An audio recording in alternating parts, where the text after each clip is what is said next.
প্রিয় এইচএসসি শিক্ষার্থীরা, আমি অমিতাভ স্যার তোমাদের জন্য আরেকটি নতুন ক্লাস নিয়ে আসলাম। আজকের ক্লাসটি তোমাদের জন্য অনেক ইম্পর্টেন্ট। গতদিন আমরা শিখেছিলাম একটি দশমিক সংখ্যা কিভাবে বাইনারি করে। আজকে আমরা শিখব একটি পূর্ণ দশমিক সংখ্যাকে কিভাবে অক্টাল সংখ্যায় রূপান্তর করে। প্রথমে এই উদাহরণটি আমি তোমাদেরকে বিস্তারিত বুঝিয়ে দেব, তারপর তোমাদেরকে নিজে নিজে করার চেষ্টা করতে হবে। এই অঙ্কগুলো স্ক্রিনশট দিয়ে এই অঙ্কগুলো নিজে নিজে করবা। যদি কোনো অঙ্ক না পারো তাহলে আমার সাথে যোগাযোগ করলে বা কমেন্ট করলে আমি তোমাদেরকে অঙ্কগুলো পর্যায়ক্রমে আবার করে দেওয়ার চেষ্টা করব। তো এখন চলো আমরা বোর্ডে যাই যে 526 দশমিক সংখ্যাটিকে কিভাবে অক্টাল সংখ্যায় রূপান্তর করে সেটা আমরা দেখে আসি। আমি এখানে লিখে রাখছি তোমাদের সুবিধার জন্য। তো আমরা 526 দশমিক সংখ্যাটিকে অক্টাল সংখ্যায় রূপান্তর করব। তো আমরা প্রথমে গত দিনের ক্লাসগুলোর দিকে একটি লক্ষ্য রাখি যে আমরা একটি দশমিক সংখ্যাকে বাইনারি করার সময় আমরা কি করেছিলাম, 2 দিয়ে ভাগ দিয়েছিলাম।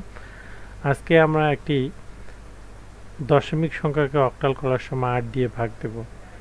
আমরা বলেছিলাম যে ভাগফলকে পুনরায় ভাগ দিতে হবে এবং ভাগশেষ সংরক্ষণ করতে হবে। আমি একটু তোমাদের দেখাই যে 526, আমরা যদি 526কে ভাগ দেই তাহলে আমি এখানে ভাগ দিয়ে রেখেছি। 526কে 65 দিয়ে ভাগ দিলে তোমার 520 হবে এবং ভাগশেষ হবে ক্ষেত্রে 6।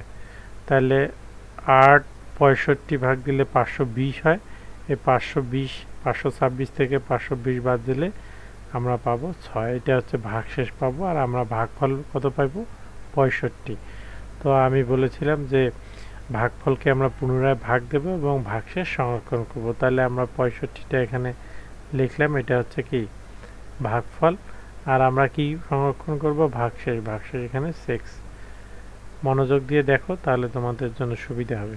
আবার 8 দিয়ে যদি ভাগ দিই তাহলে দেখো এখানে আমরা আগে থেকেই ভাগ দিয়ে রেখেছি। 8 আটা কত? 8 আটা 64, ভাগশেষ হচ্ছে 1। আমরা এই যে 8টাকে কি করব? পুনরায় ভাগ করব, আর এই যে ভাগশেষটা এটা সংরক্ষণ করব। তো আমরা দেখি যে 8টাকে আমরা পুনরায় ভাগ করব, এটা হচ্ছে 8, আর ভাগশেষটা আমরা এভাবে সংরক্ষণ করব, ভাগশেষ হচ্ছে 1। তোমরা আজকে আরও স্পষ্টভাবে বুঝতেছো আশা করি। আবার যদি 8কে আমরা যদি আমরা 8 দিয়ে ভাগ দিই তাহলে কি হচ্ছে? 8কে 8 হচ্ছে, ভাগশেষ কত হচ্ছে? 0। তাহলে আমরা ভাগশেষটা কি করব? সংরক্ষণ করব, আর ভাগফলটাকে পুনরায় আমরা ভাগ দেব।